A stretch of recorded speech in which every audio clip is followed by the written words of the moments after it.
I'm Bret Easton Ellis, and I'm here with the filmmaker Gus Van Sant, who Robin Williams once referred to as the mellowest man in Hollywood. And I might just agree. I first talked to Gus when I was doing a piece on Matt Dillon for the now defunct magazine American Film in 1990. And it was kind of a think piece about Matt and the decade of work he had done since 1979, culminating in his best performance in Van Sant's Drugstore Cowboy. And I knew Matt socially, and we talked a lot about the films he had made, but I was also talking to directors who had worked with him. And Gus detailed how Matt worked, and that Drugstore Cowboy was somewhat daunting for him, but I don't really remember that much of the conversation, except for the fact that Gus mentioned Matt needed cue cards at one point, and I also remember that Gus thought for a moment that I was Jay McInerney, which happens from time to time. Gus and I really started to get to know each other when I was working on a script called The Golden Suicides, which was a project about the artists Teresa Duncan and Jeremy Blake. I had read a story about them in Vanity Fair and became fascinated by their lives, and so haunted by them that I couldn't shake this story off, and I wanted to make a movie about it. Teresa Duncan was a CD-ROM designer. Yes, this movie begins in the early 90s. Very successful, and she became well-known in her field, quasi-famous, and it didn't hurt that she was quite beautiful. Her ambition was always to use the CD-ROM world as a stepping stone to make movies. And around the time that she wanted to make this transition into movies, she met Jeremy Blake, about a decade younger than her and incredibly attractive and intelligent, and an artist who had graduated from CalArts and was working as a video game designer in New York. They immediately fell in love and moved in together, and then they made a couple of short movies together that got a ton of attention, which led to Teresa selling a screenplay and getting a 2-picture deal at Fox. This is, of course, a world that doesn't exist anymore, but back then, they moved out to Los Angeles so Teresa could pursue her dream, and the usual happened. The movie didn't get made. It got close several times, but it was stuck in development, and during this time, Teresa slowly lost her mind. Now, she had had mental problems, or so it was reported, since she was a kid, but the combination of living in L.A. and the dismal creative realities of Hollywood sped her disintegration up. And add the fact that Jeremy was becoming one of the hottest stars in the art world, and you have a kind of a Star is Born situation. He was becoming famous because of her encouragement and guidance. He was creating electronic paintings, and Teresa was his biggest supporter. And while her movie wasn't getting made, Jeremy was becoming a world-famous art star.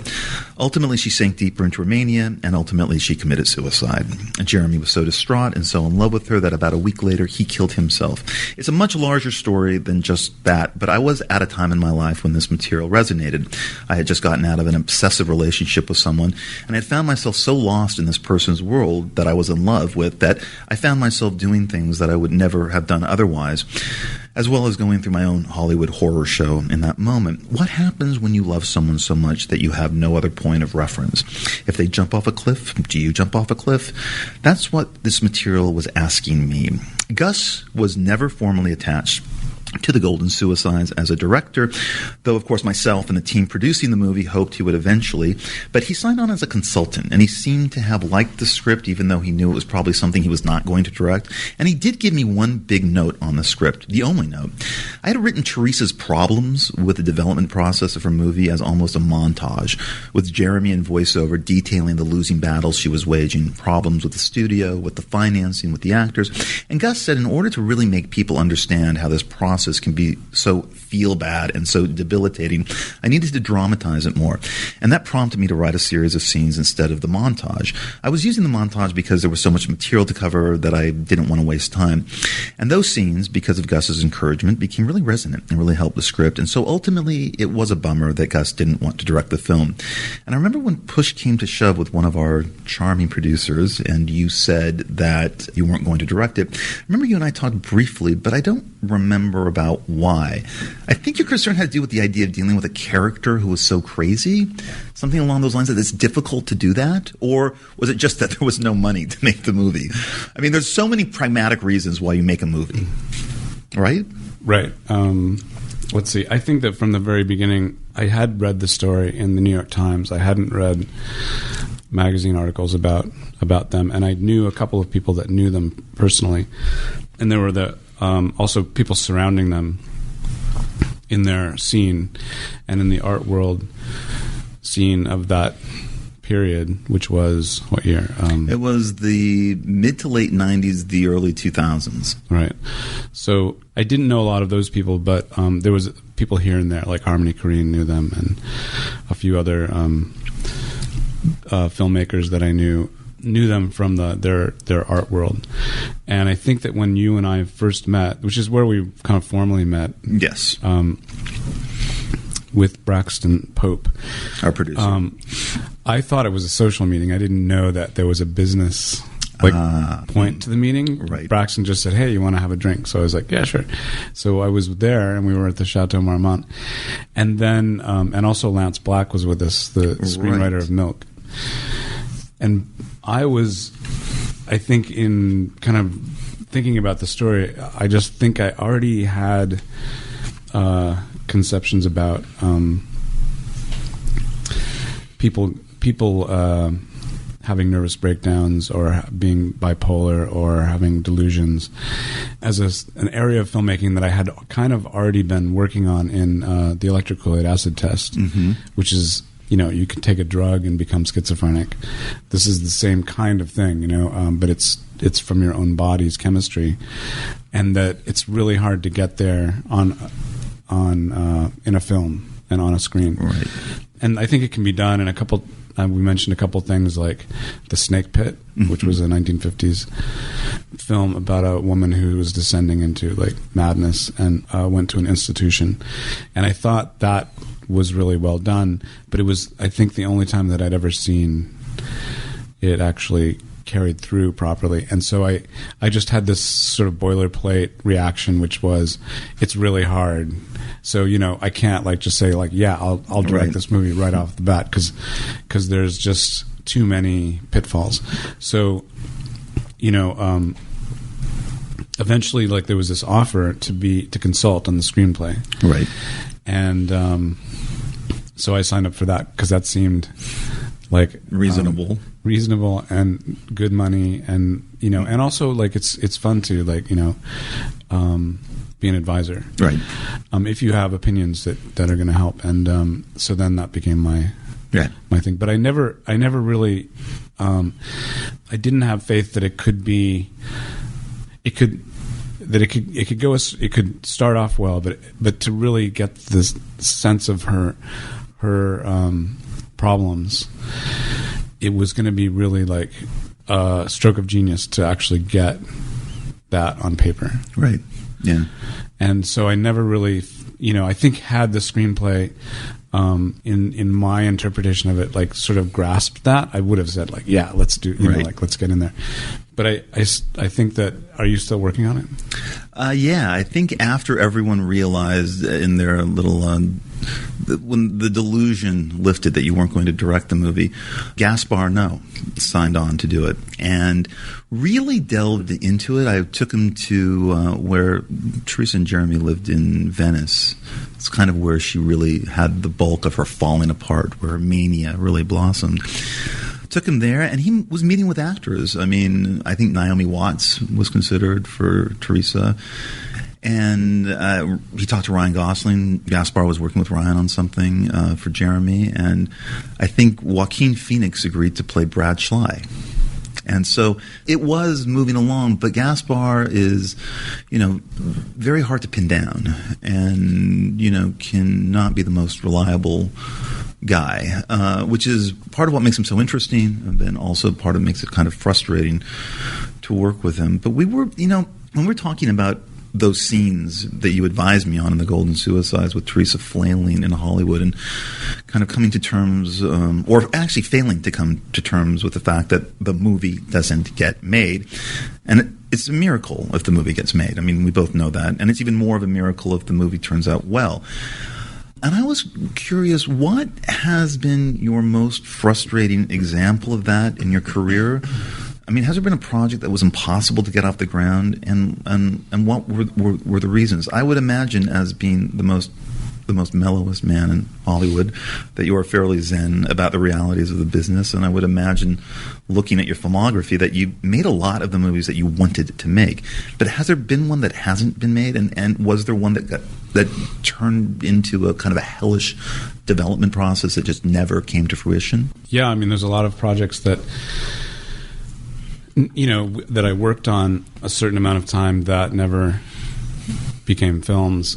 Some had finished screenplays that were kind of passed by, and at the same time I sort of forgot about them, so that there's a few, not a whole lot, but maybe 5 or 6. I think the most frustrating might have been the Harvey Milk story, which was started out as the Mayor of Castro Street, right. And then there was 12 drafts that were already there that Oliver Stone had collaborated on, and then there was one draft that I was involved in, and then I wanted to keep writing, but I think that the production really needed to just go right at that moment, so I had to step aside and let another director try and go for that, and then that didn't happen, and then I sort of like a couple years later wrote 2 or 3 more screenplays, and then eventually 7 years later Cleve Jones brought Lance Black over, and they had like this finished screenplay with them, and I was sort of very interested and was surprised also because I was under the impression that Lance was writing a musical about Cleve, not a historical piece about Harvey. And so, we went through all the different things that were in the story and had been left out. One of the main things had been the trial of Dan White had been left out. And anyway, that one got done. So that was like a long, I think maybe 15-year journey. But it's the situation that Teresa was in. I think that was a very good, easy part of or not easy, but a much easier part of the story, was that your artistic process working in Hollywood, it's very easy to become kind of over anxious and very paranoid and wondering what is holding back the progress of whatever is going on, and that's always happening. I mean, like right now, there's a project happening like that, and so it's. I think for women, it's a little different. The guys seem to like just go to sleep and wake up the next day and feel like they just have to keep trying, but they don't seem like they can be dumber about it, I guess. Mm-hmm. But the women kind of like, I think, are more sensitive, and I've seen certain projects that the filmmaker becomes, kind of like not insane, but just, they just want it. They've had it, like they have to storm out and leave town. And it's usually early projects. So a lot of times it's first projects. Like for Teresa, it's her first film, and it's very aggravating that I think somebody just called me who was just starting a film from Portland, and even though they were in the music business, they didn't know that, like, if they took it to a producer and that producer, like, sort of played the game with them for, like, a month but couldn't find money, that person was somehow attached to the rest of the project's history. And if they walked away from them, they would be sued. And he asked if that was true, and I said, well, yeah, in fact...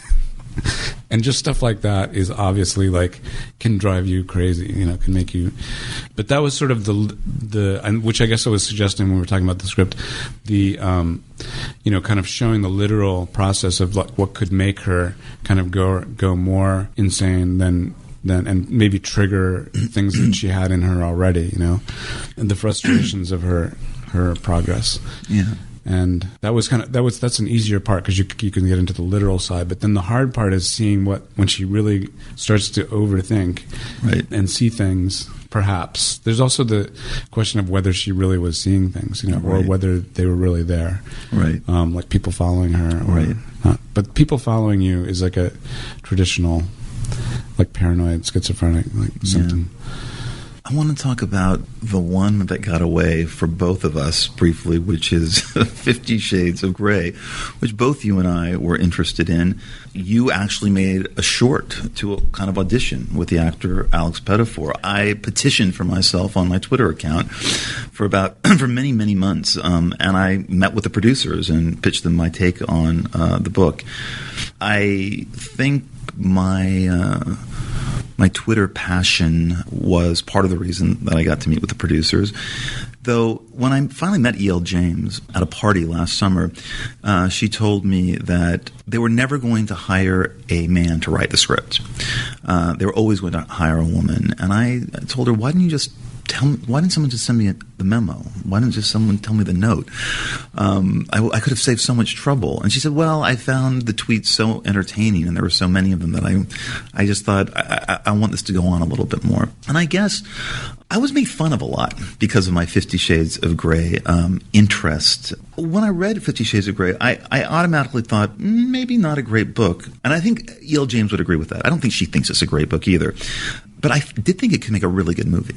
And I thought the two characters were really interesting. I thought Christian and Anastasia were very, very interesting characters, locked in a very interesting dynamic. And even though the book is written in this kind of strange, twee British style with 29-year-old guy and a 22-year-old girl saying things to each other like, "Good Lord, my lady, put that bustium, put that bra, take that bra off, or the brassiere off." There is this fascinating dynamic to those two characters, at least in the first book. The second two books in the trilogy aren't nearly as dynamic as the first one. And the problem really with the book is just kind of the writing. The story is very interesting. The only thing you really need to do as the writer is kind of change the dialogue, and you can keep the movements of that book. You can kind of keep it. You can keep these series of scenes together without doing too much adapting, actually. But it was one of the few books that I've read recently, one of the few novels where I've thought automatically, oh, this is a movie. What was your interest in it? Or was it like many people, they think it's purely financial? I heard about it. The financial side was very interesting. You mean because it could be a very big movie? It could be a very big movie, yeah. I heard about it when we first screened Promised Land, which is a film that we had a rough cut of, and Matt Damon was the lead, and John Krasinski was the co-lead, and they had both written it together. Mm-hmm. So we were all in the screening, showing it to James Seamus of Focus. And so when we had like small talk before this screening happened, and we asked James, "What'd you do today?" And he's like, "Well, all day it's been 50 Shades of Grey, but we got it."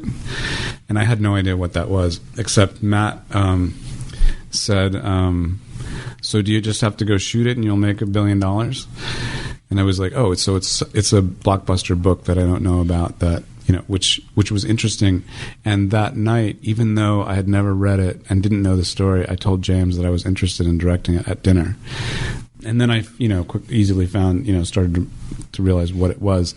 And to me, it was my interest was just purely the sex. That it had this possibility, which there's kind of a barrier, which Stranger by the Lake, for instance, like kind of just doesn't ignores this barrier, a sexual barrier, mm-hmm.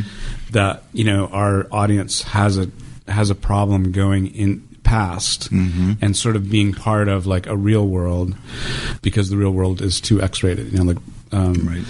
And the film world needs to be an R, at least in our country. In France, I suppose, like Stranger by the Lake, which is a French film that just came out. Perhaps in their culture, that's an R, what we saw, right. But that barrier was very interesting, and whether you could deal with the barrier, I didn't know if they were going to make an R rating or not. In the end, they want to, but whether they did that or not, could they actually, take an X-rated book, basically, with very much description about the sex, and could you play out very elongated sex scenes, and would it be interesting? And I thought that there was the ability to do that, and so there was a challenge. And I think my involvement, I think Erica, if you talk to Erica, she probably didn't know who was going to write it. It's just that she decided eventually that Kelly Marcel, who was somebody from England like herself and mm-hmm. around the same age, that was just more comfortable to her. But I don't think at first she would have known. Like, she would have entertained different ideas, and then she just went to the safety zone. And then possibly the same with me, unless way before the movie was made, she just decided all two collaborators, the screenwriter and the director, were both going to be, women her age from England, Right. Which I kind of doubt it. Her people surrounding her, I don't think really wanted that. But Erica possibly, have secretly wanted that. Well, from the people that I know who are involved in the movie, Erica E.L. James really does have kind of say over everything, and that she's probably the most invested creatively on the set and during the shooting of this movie. Look, I was completely serious about writing the script because, like you, I thought that the sex scenes in the book were full of dramatic possibilities, and they kept moving the story forward. And it was just a matter of deciding which 4 or 5 sex scenes you're going to use to help tell this story about this relationship. And that's what attracted me to it as well. Look, it's something I also felt about The Canyons in a way, where the sex scenes in the movie move the story forward and aren't there just for a kind of Skinamax effect. I don't know if anyone living in this culture right now wants to make a erotic movie because it's so available to us everywhere. I mean, pornography is available to me right now on my phone if I want to look at it. And there is now an increasingly kind of camp factor to sex scenes in movies now with this, the infiltration of pornography into our lives, that I thought there was a chance to address this in 50 Shades of Grey, just as I thought there was a chance to address it in The Canyons.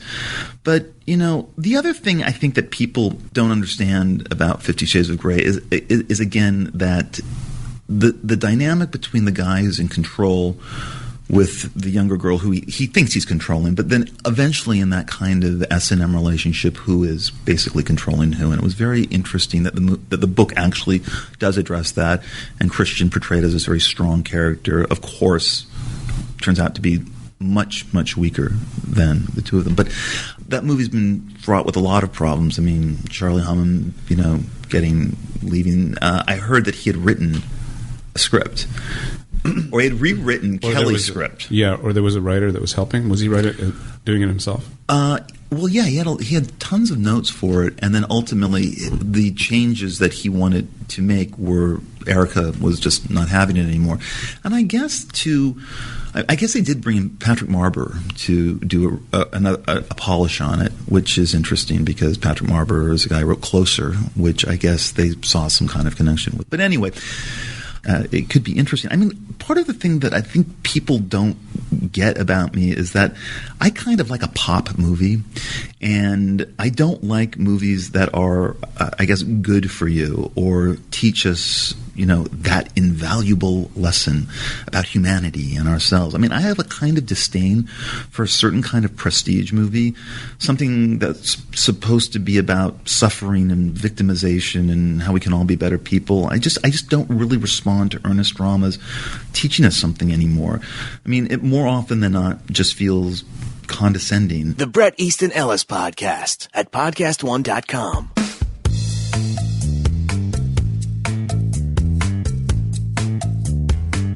For some, it's the first day they open the doors to their business. For others, it's when they get that first customer, or when they're making enough money to quit their day job. These are the moments when new business owners get to say, I did it. It's National Start Your Business Month. This is your moment to shine, and the people at LegalZoom are ready to help. Start your LLC, incorporate, or file your DBA. LegalZoom received an A+ rating from the Better Business Bureau, so you know they'll get the job done right. Over the past 14 years, they've helped over 1 million business owners successfully get started. And this month is special because with your purchase, LegalZoom will give you a 3-month trial to all the new QuickBooks. A better way to run your whole business, a $119 value that's free. Be sure to enter Bret, B-R-E-T, in the referral box at checkout, so make today your new business moment. And LegalZoom.com, they're ready to help make it happen. LegalZoom provides self-help services and can connect you with the right attorney, but they're not a law firm. LegalZoom, turning business dreams to reality.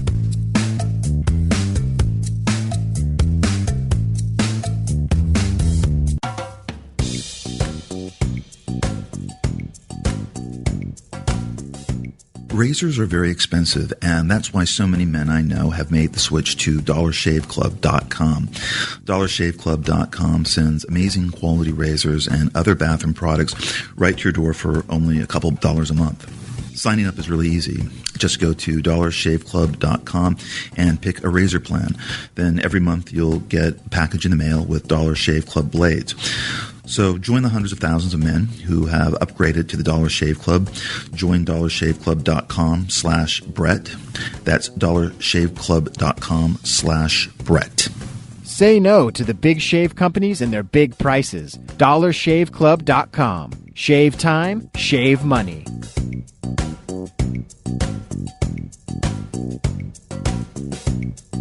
The Bret Easton Ellis Podcast.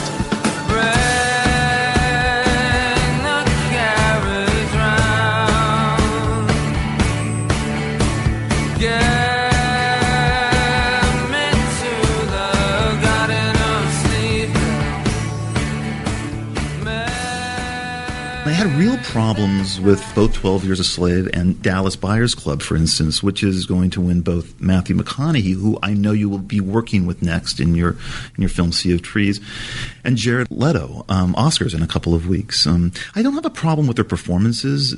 They might be the two most committed performances of the year, but I don't think the movie helps them in terms of its direction and writing. It's kind of a victim narrative, again, much like 12 Years a Slave, and it's kind of supposed to ennoble us, make us better. And I think I've stopped going to movies for that.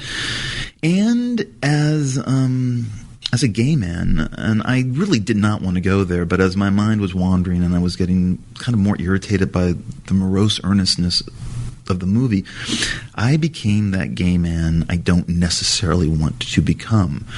I was watching a movie about the AIDS crisis with the lead as a homophobic straight man, and regardless if Ron Woodruff was gay or bisexual is completely erased with this version of the events, as him of totally straight and developing even a crush on this pretty and enlightened doctor. Portraying the story in that way is, of course, more palatable and more of a business decision than anything else. But basically, Dallas Buyers Club presents itself as a true story about a straight man who learns to deal with his prejudice through a, by the way, completely made-up co-star, the role played by Jared Leto, and becomes a saint in the gay community for dispensing non-FDA-approved AIDS drugs to the sick and dying. And I know what my threshold is in terms of tolerating the skewing of that story, and I understand the business reasons as to why they presented the material this way, but I found myself again tangled up in the idea of how far do you go in order to make your case with a film. And a movie about the AIDS epidemic using a straight man as its lead narrative thread made me slightly uneasy. And I don't usually think about things that way. I don't really want to politicize being gay. But what I know you're working with Matthew on your next film. But what did you think of Dallas Buyers Club and the way it treated the subject matter? I liked it a lot when I saw it. I took it for granted that, which I shouldn't, that what they were making a film about was part of the story, that there was this straight Texas guy who found he had AIDS and had to find the drugs that he needed. And I didn't realize, I don't think that many people realize that this it's sort of coming up now, that Ron was not necessarily straight. Right. So yeah, it's a really interesting question, when you skew your characters. In films, you're kind of always pushing one direction or the next. Right, simplifying. You're casting very beautiful people to play people that weren't necessarily very beautiful. Right. I think in Malanoche, I cast a 25-year-old guy who has a crush on a 16-year-old boy instead of the 35-year-old guy that wrote the story. Right. You're sort of massaging these situations. And I think politically, yeah, it's maybe an old style of doing it. I don't know. I heard that the project had a long history. Yes, and very long. Other people were involved, so I don't know where Ron had become a straight person, whether he originally was one of the gay community or whether he became straight in the reworkings of the script. Whether that was an angle, for getting it going? Or well, I know one of the producers really well. One of the producers used to be my agent, and I'm completely honest with him. There's no point to lie about a movie with your friends who are making movies. And again, I don't like having that reaction, but it did as a kind of statement, which the movie is. It posits this theory, a very kind of simple-minded theory, and it kind of turns the narrative of the AIDS crisis into a movie about saving a straight man, which is, look, this is Hollywood. I mean, it's not, but every now and then I do kind of get bothered by that, and I notice it, and it becomes a distraction for me in terms of enjoying everything. I mean, if we want to go back to My Own Private Idaho, which did feel like something new in the way it portrayed gay characters, particularly River Phoenix's character. And the movie wasn't about the gay movement or queer politics or AIDS, all big-time subjects in the moment that you made that movie in the early 90s. It was simply about a young guy who was a hustler, who was gay, and there was kind of nothing op-ed about it. It was very unforced and very unapologetic, very lyrical. And it was, I thought, an indicator of a kind of post-gay sensibility. Malinoche felt the same way as well for me when I saw it in whenever 85 or 86. Were you conscious of that you wanted to dispense with a kind of theoretical queer cinema? But really what's ironic, or not, is that My Own Private Idaho is now considered an iconic gay movie, in a way, even though it seems so kind of ungay at the same time. So, yes, just a movie, of course, but because of its treatment of gay people, I think it was hugely noticeable. I think that it was a story, Malinoche, starting with that, because that was, the first real feature that I got finished.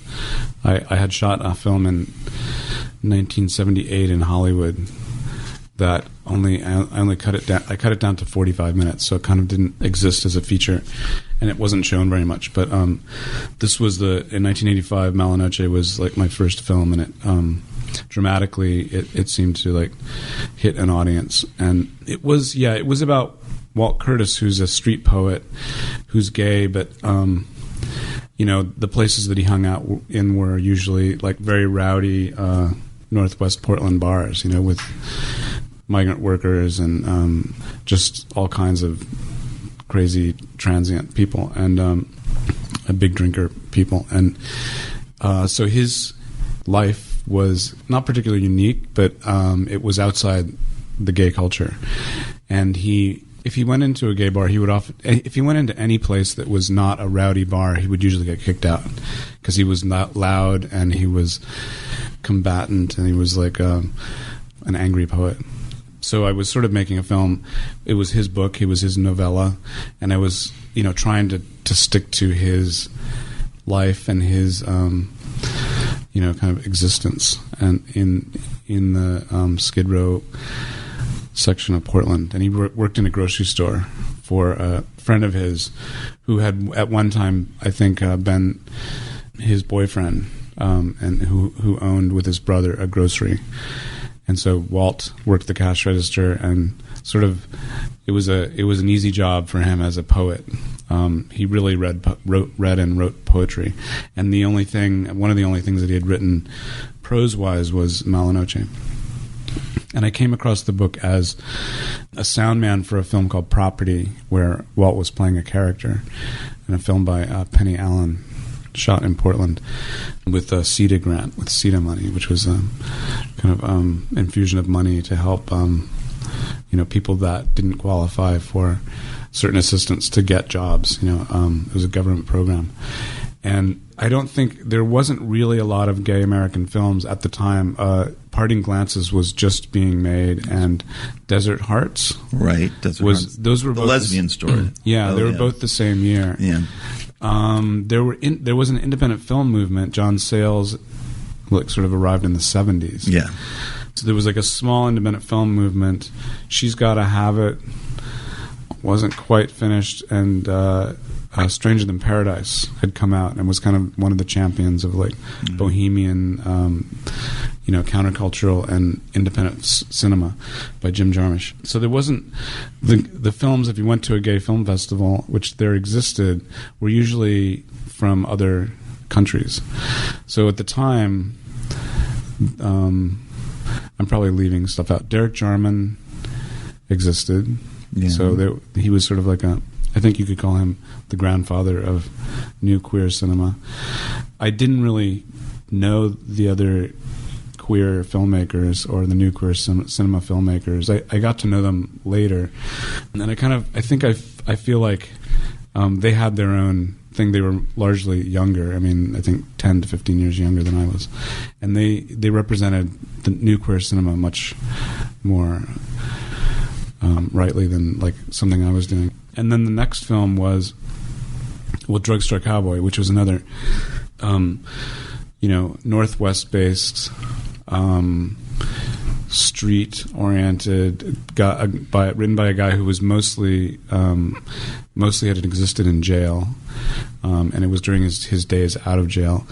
Had become a kind of chronic drug user. By kind of mistake, he was told when he was in prison that banks were harder to rob than drugstores, and the drugs were worth more money.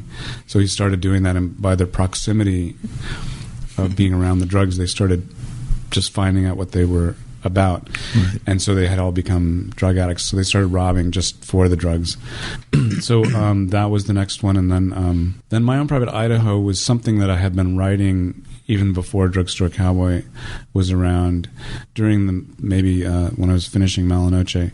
And it existed as all these different stories. There was one full screenplay that was just an adaptation of Shakespeare, that was based using these characters that were Shakespearean, but changing their names and making them like a local story in Portland. And there was a couple other stories that sort of rounded out what eventually, after Drugstore Cowboy, I kind of pieced together as the final My Own Private Idaho. And it was originally, as far as being a gay character, originally there was Bob, who was an older gay man, but there weren't any gay characters in the screenplay at first, or when I had written it. Their predicament, sort of their sexuality, was described by their job, and they didn't really have a sexuality any longer. I mean, they did somewhere, but it wasn't really in their day-to-day lives. And when we started working on it, River, in preparing for his role, was working with two guys on Dogfight, which was shooting in Seattle. That's right. Remember that. One was Bobby Bukowski, who was the DP, who was gay, and River became very good friends with him and was sort of studying gay culture through Bobby.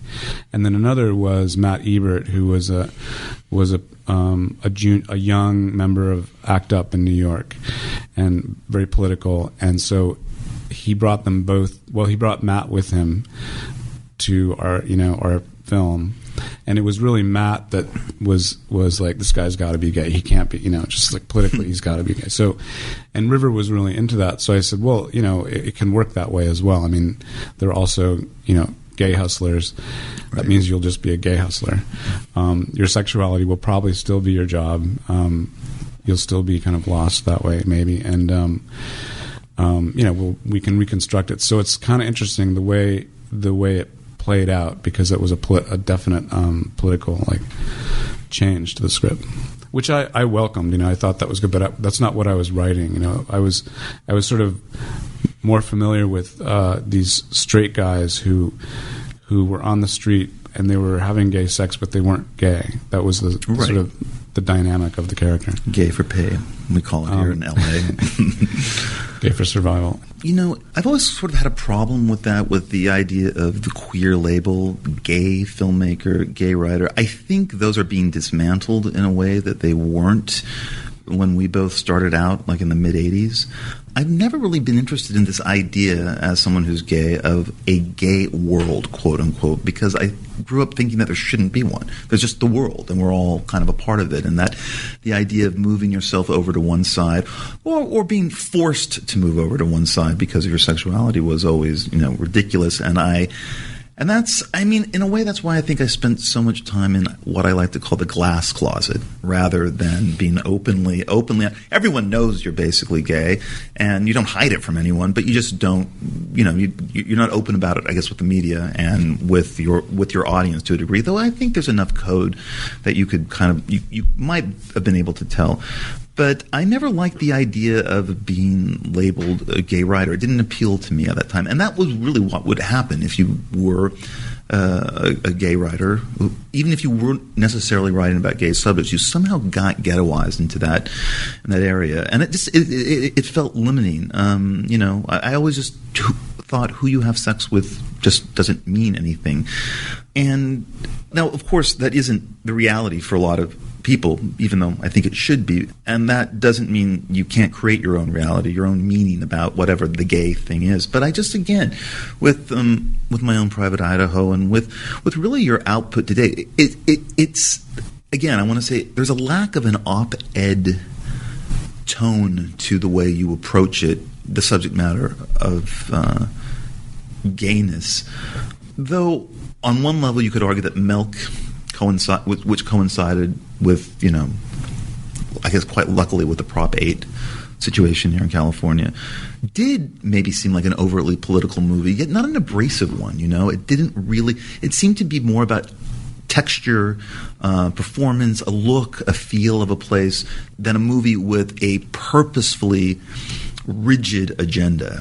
Though I guess you could also look at it that way. I mean, I don't know. I don't think it would have worked as well if it did play that on a level. I mean, I'm really curious. I mean, what is Milk really about to you? Well, there were many screenplays that came and went, adapting stories and anecdotes about Harvey's personal life and his political life was a lot of it was quite visible on a lot of media that he was on, radio and cable TV in San Francisco, and there was lots of footage of him, news footage, and there was, a good number of people that had survived the plague and that were able to talk about him, and so it was always a question of fitting. You needed a 10-hour window to do the whole story, not a 2-hour thing, because there were so many facets. So I think that it was always trying to find the jumping off point, which became him recording his will as a way to go from one place to the next in parts of his life. One of the things that was lost was almost everything that happened in New York with him, which was really kind of an amazing story and a very gay man story. Cruising in Central Park, weekends in Long Island, on Fire Island. One of his boyfriends was Sugar Plum Fairy, Joe Campbell, who was a Warhol personality, who ended up in San Francisco about the same time that he moved to San Francisco. He was the stage director for Hair, and somewhere in the late 60s and early 70s, he burned his draft card and he moved to San Francisco, and he didn't really know what he was going to do. So, like, which parts to show? We don't have burning of the draft card. Right. We don't have Hair, which might have been really great, even as a background soundtrack to his life. Because he sort of made his life very exciting for himself. At 40 years old. And representing, being a very strong and vocal presence in a movement, creating a movement, helping create. It's almost like he was the main feature of the gay movement in San Francisco, and he became that. He made himself that. Was there a conscious decision to avoid sexuality in that movie in terms of... I mean, look, it was a the big bathhouses, part. Yeah. I mean, I'm just curious. It... We didn't... it was never in the screenplay. There were screenplays that we had that didn't really go into bathhouses. I don't know whether or not Harvey was really a fan of the bathhouses. I'm sure he went. It's possible. He was very sexual. There was a lot of sex everywhere, and yeah, we didn't have it as much. We had a little, instances, but I guess it was something that maybe we kind of forgot to put in. We were like trying to get everything else in there. There were, some scenes that we had, but yes. It wasn't as sexualized. So it's one of the things that's missing is the background of like a kind of celebratory nature of sex in that day and the bathhouses and cruising on the street. The Bret, Easton, Ellis podcast at podcast1.com.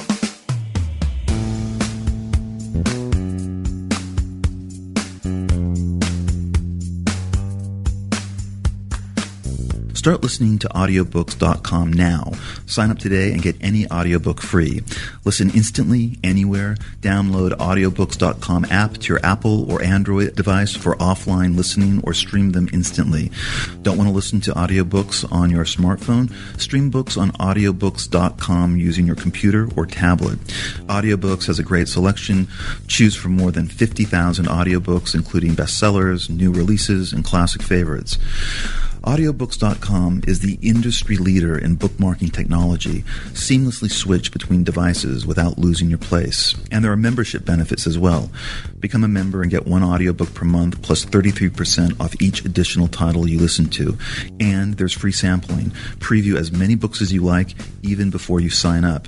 Sign up at audiobooks.com/Bret and get your first book free. Again, that's audiobooks.com/BRET to get your first free book.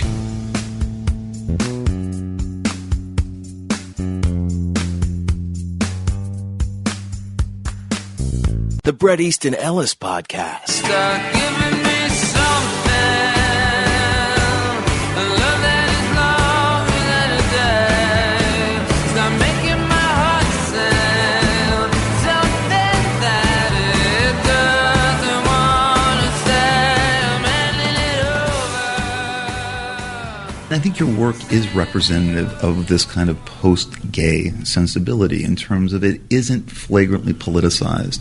It's just kind of presented within your sensibility, just the way you see the world. I mean, and I think you see this a lot more in gay culture now than ever, but I'm not sure it interests anyone but gay men anyway. I mean, Andrew Hayes' Weekend, the new HBO show Looking, the French movie that we both talked about and liked, Stranger by the Lake, and I guess blue is the warmest color. Both released last year. Both of those movies have been nominated, I think, for 8 Césars, the French Oscar, which is strange with Stranger by the Lake. I mean, it really did make that kind of impact in France. I personally thought it was pretty terrific, but I just don't know if I could probably get my straight male friends to go see that movie. It has a lot of explicit gay sex in it. But what's interesting about Stranger by the Lake is that it now takes it kind of for granted. It's not really a story about being gay. It's more, there's a murder involved, there's someone attracted to the murderer. It's almost played out as a kind of Hitchcockian drama. And the gay people in the content that I've been talking about aren't explicit stand-ins for the politics of the filmmaker. And if they are, it's in the opposite way that they used to been dealt with, where the victim narrative came out. There was always the victim narrative, the AIDS narrative, the sad best friend narrative, or just completely, ignored. I mean, these are characters now that are dealing with love affairs, loneliness, murder, getting a job, dealing with their family.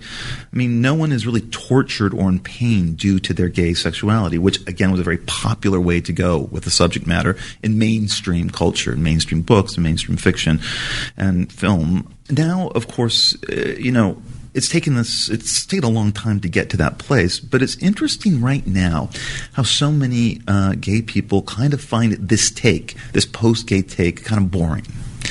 I find that reaction pretty revolutionary as well, in a way. A gay friend of mine made a crack about the gay indifference to Looking, which is the new HBO show about a bunch of friends who live in San Francisco, and the show just rather mundanely shows us their daily lives. It's not politicized. Nothing's going on that says, it's not like Queer as Folk, where there are AIDS dramas and there are people coming out to their parents drama, and there's all of the gay narratives that made that show very, very dramatic. Kind of missing from Looking. It's just not there, and yet some gay people tend to find that incredibly boring. And my friend Cracked. He said I guess they're bored because they want meth orgies under mirror balls. That must be what they want, rather than a realistic depiction of gay men. Have you seen the show? Or have you seen Weekend? I saw the pilot, and I haven't. It gets better. It gets better than I haven't the pilot. seen Weekend. There was another film that I think it closely resembles, which is I Want Your Love by Travis Matthews. I don't know if I saw that. Who wasn't involved in the film, but I think the filmmakers were looking at his film quite closely. There's a vibe that they both have, but I haven't seen Weekend, so I don't know that vibe or that tone. But I Want Your Love is very explicit, for one thing. It's not which Looking isn't, I don't think, right? No, it's not at all. No. But I've only seen the pilot, so I don't know. Well, it's a couple movies came out that kind of coincided with each other. One was Stranger by the Lake, this French movie, and a movie called GBF by Darren Stein. And it's interesting to compare the two movies. One's an American teen comedy, and one is a fairly serious, interesting, very modern French movie.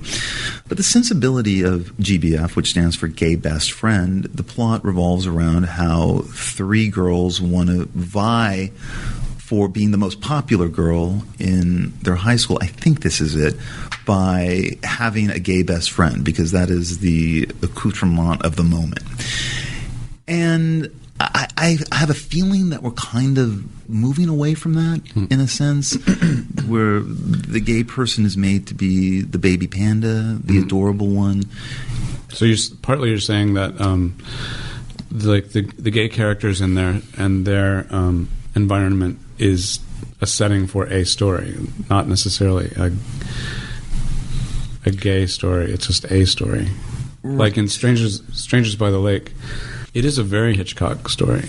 But the interesting, it's sort of dovetailing Hitchcock with the film I mentioned, I Want Your Love, where characters meet, get to know each other, have sex, but they have, pretty much pornographic sex in a dramatic storytelling, setting, or at least it's done not as pornography but as drama. But what I found very odd with Stranger by the Lake was that it kind of went into this area where none of the characters would probably have been doing what they were doing. It was a kind of fantasy and a Hitchcockian one where, people would have left the scene way earlier than they had, and the protagonist would never have gone the direction that he did, which was closer to danger, rather than, being afraid of danger. And the willfulness of the perpetrator of the danger seems odd, but very dramatic, and it makes it very suspenseful until it just kind of ends. Yeah, Stranger by the Lake is actually about, I guess, murder story in a way. It's about a group of guys who converge daily on, I guess, a cruising spot by a lake somewhere in the countryside of France. And our protagonist, it kind of details for a little while, our protagonist who goes there to have sex in the woods and lay on the beach by the lake. And he meets an older man who he kind of becomes friends with, and he sees a hot guy that he's sort of interested in. And one night, while I guess everyone's kind of leaving the lake, our protagonist is having sex with someone. And then when he's done, he notices that a crime is being committed by his object of desire, who murders another man. And in a kind of an amazing 4-minute shot that has the two men playing around in the water, has the murder taking place. Our protagonist is in the foreground. We can see him hiding in the bushes. And then we see the murderer walk out of the lake, put on his shoes, and go to the parking lot. And what happens is that the protagonist becomes even more drawn to the murderer. And they ultimately have a thing, an affair, I don't know what you want to call it. Our protagonist wants actually a relationship, and it does dovetail into that kind of area where, why don't you want me more? Why don't you? It kind of becomes a weird take on the relationship movie with the murderer not wanting to get that involved. But why we're talking about this movie is that a lot of people are seeing this film in wherever it's playing in urban centers because it really does have a new kind of very lax, casual take on, I guess, what it means to be gay. It really is, it's just one element out of many in the overall texture of the movie. And so anyway, I really recommend it. It's one of the few movies that I've seen recently that I could say that of. I am having too many dinners, too many meetings with people where we tend to sit around and the topic comes up that no one has seen a movie in a long time. I was out to dinner, I think about 2 or 3 times this week at gatherings where people who work in the industry just haven't seen a movie. They just don't go to the movies. And I find it kind of, I'm not going to call it chilling in a way, but it is indicative of something about the movie business right now. You know, there is this reality, I believe a reality, that movies are feeling more disposable because of their place in the culture. They don't really seem to be at the center of the culture. And those of us who want them to be kind of miss it in a way. And maybe we're not missing it anymore. I noticed the other night I was watching Some Like It Hot and couldn't believe how beautiful that movie was, how well done, how really well written. I mean, sure, not all the movies from that period were of that quality, but they kind of aspired to be in a way. I think last year, in 2013, contrary to what everyone else was saying, the mainstream critics were saying, it felt like the beginning of the end. And when I saw reviewers try to prop up some of these movies by screaming, "It will rekindle your faith in movies," and David Denby kind of losing his mind over how American Hustle is one of the greatest American movies he's ever seen. I don't know. I felt that a lot of those movies were overrated. Overrated is a word that I actually want to take out of my vocabulary. But what is your take on the whole business right now?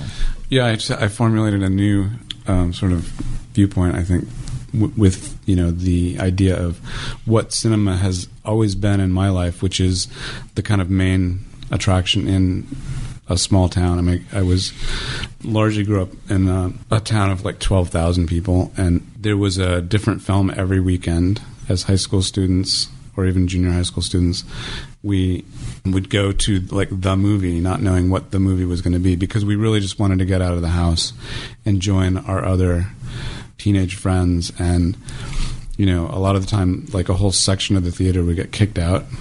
They'd say like this side has to leave because the other side were the adults, because kids were making too much noise or whatever. But those movies were the only thing that was really, besides television, that was really going on as far as, I guess, media and arts. You could drive to the next town maybe to see a play.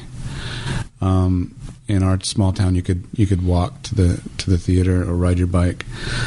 But it had been like that for I think since the 20s, certainly with movie palaces, but the small Nickelodeon theaters being built in the teens, and then the movie palaces being like the kind of main attraction. And when I was growing up, movie palaces weren't really the thing. It was more small. I would live in a small town.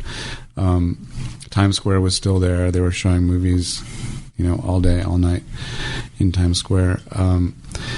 But it occurred to me that with the invention of cinema itself, they really didn't know what to do with it. They would show just visuals on a screen that you could. The early French films, the Lumieres would show like an Indian marketplace for 20 or however long, 10 minutes, and people would enjoy watching just a visual of a moving image. And then eventually the Nickelodeons, when they were employing stories, and they were little like video machines that you looked into, and you'd see like a 5-minute or 10-minute story. The way I understand it, the way I've read about it, is that the people watching it, and predominantly the women who were shopping downtown that afternoon, would ask about more stories featuring these characters that they would see.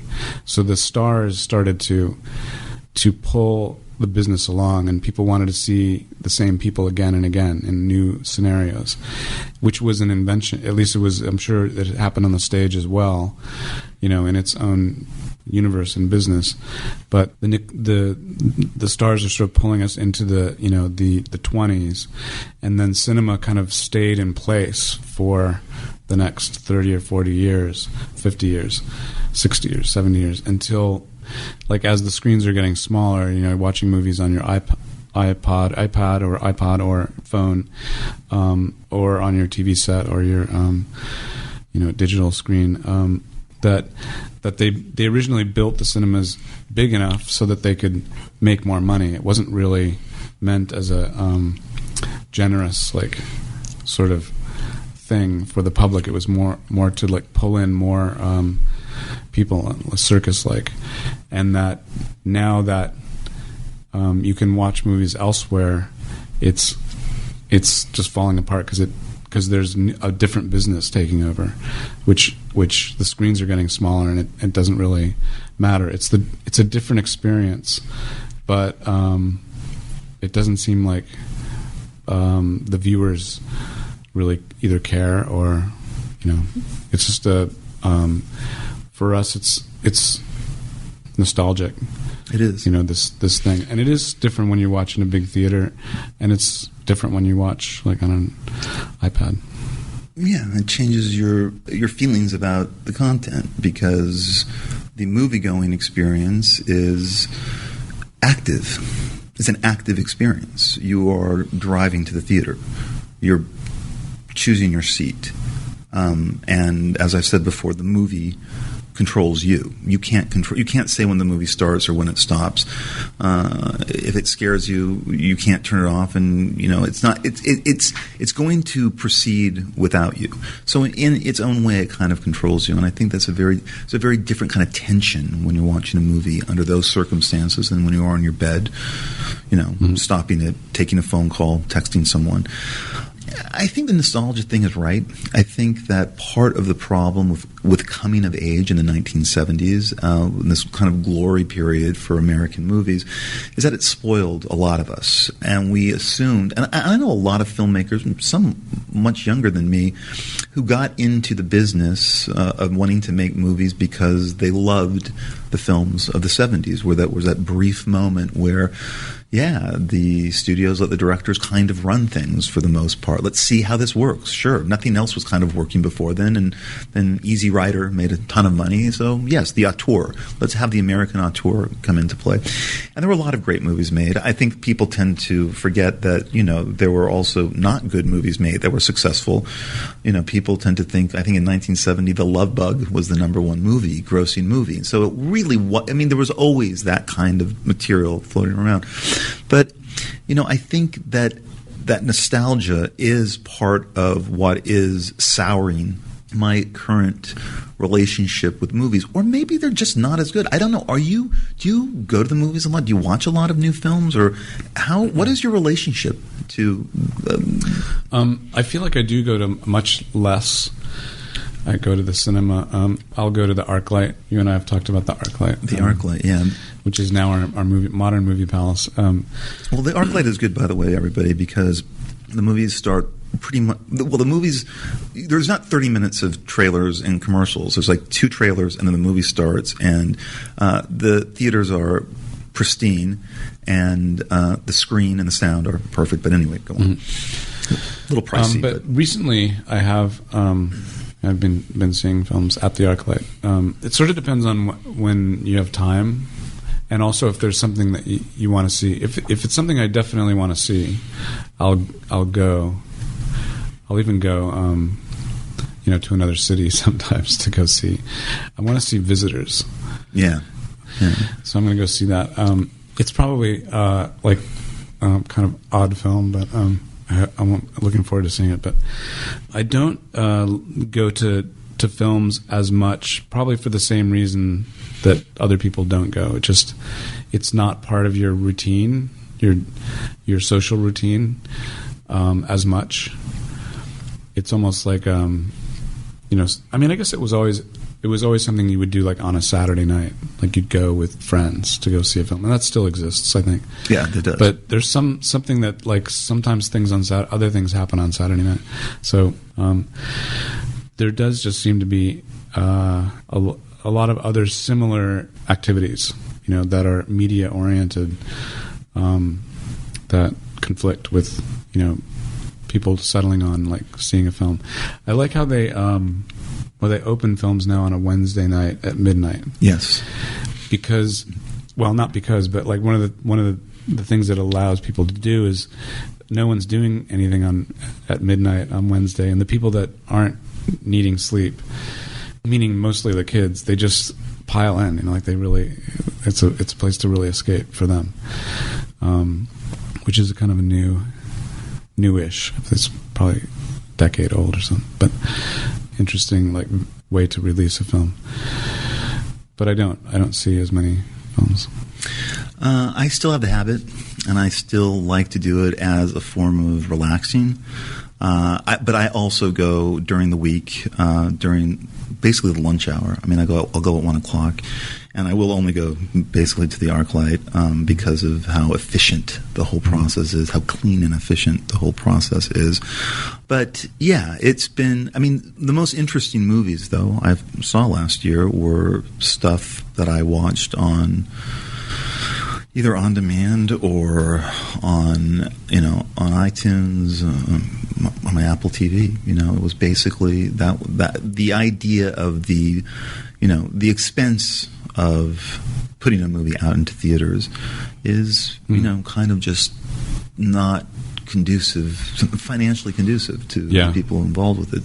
But I do find myself going, and when I still have that habit and I still have that need, and I don't really care if it's it can be pretty much anything. I went and saw the Lego movie the other day because the time was right.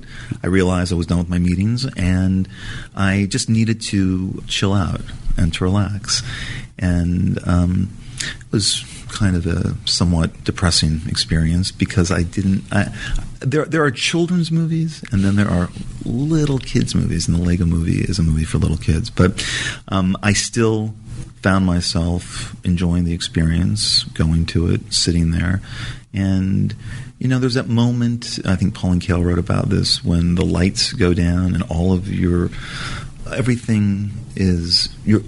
focus is just on that screen, and you are incredibly hopeful in that one moment, and then the movie begins. Yeah, it's not like that when you have distractions and it's seen somewhere in a different venue. In a theater, definitely you have a lot, as a filmmaker, you have a lot of responsibility, I guess, and control. So, which is why I think you can very easily lose an audience just with a few missteps, and once you lose them, it's like you can never get them back. But or you can get them back, but it's like you have to work twice as hard. But there's a lot of dramatic responsibility, I think. Same with a novel, I think.